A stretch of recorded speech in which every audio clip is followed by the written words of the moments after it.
Comme l'a interrogé Madame Siga Diaw de la RMD, nous avons noté au cours du procès l'égarement du dossier de cautionnement. Le dossier de cautionnement, si vous vous souvenez bien, depuis le début, on avait demandé à Khalifa Sall de cautionner.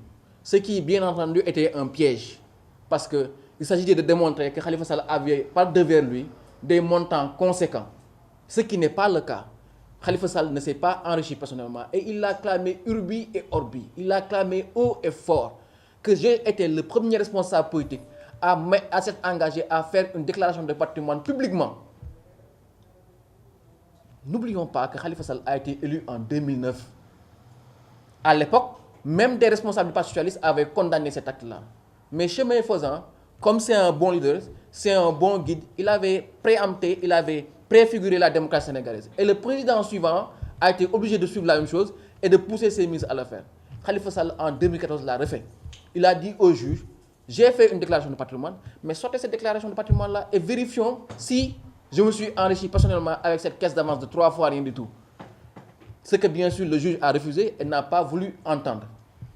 Quand la procédure est arrivée à son terme, à un moment, son épouse, ses amis, des frères à lui, ont proposé de mettre sur la table des biens d'une valeur supérieure à 2 milliards de francs CFA, avec les avis d'expertise, avec les titres de propriété, et qui ont été remis au doyen des juges.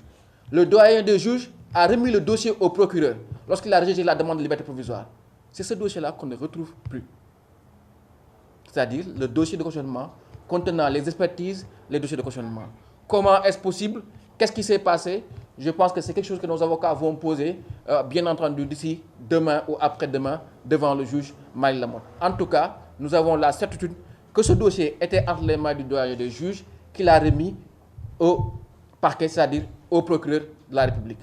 Maintenant, je pense que d'ici demain ou après-demain, vous aurez plus de développement sur ce dossier-là qui nous inquiète, qui nous interpelle, mais qui ne nous surprend en rien, puisque les débats, et quand vous entendez aussi non initiés du droit qu'on puisse être, vous n'entendez pas les avocats de l'État brandir des arguments de droit.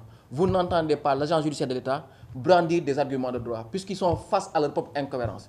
Je vous rappelle que c'est le procès de la décentralisation, c'est le procès de la justice.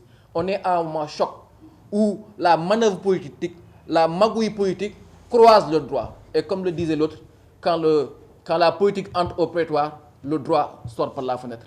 Et c'est ce qui s'est passé. L'agent judiciaire de l'État qui s'était dit sur des jurisprudences évoquées, soulevées devant le juge, notamment sur le cas de l'université de Bambey, qui est un établissement public, il avait dit clairement qu'il n'est concerné à rien par ce dossier parce que c'est un établissement public, donc c'est-à-dire qu'il y a une administration autonome.